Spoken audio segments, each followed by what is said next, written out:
أول حاجة، شنو هو السائل المنوي؟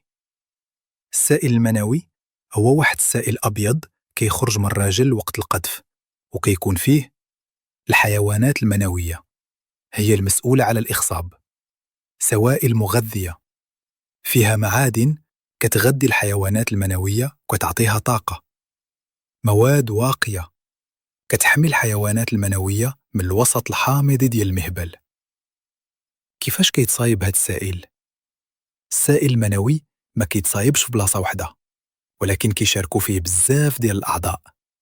الخصيتين هنا كيتصايبوا الحيوانات المنوية. العملية كتحتاج تقريبا من 70 حتى ل 90 يوم باش تنضج الحيوانات المنوية.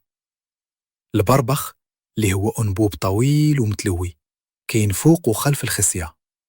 من بعد ما تخرج الحيوانات المنوية من الخصية كتمشي للبربخ.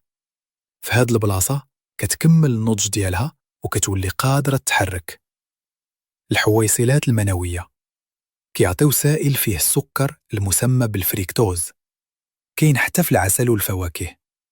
هاد السكر هو الطاقة ديال الحيوانات المنوية.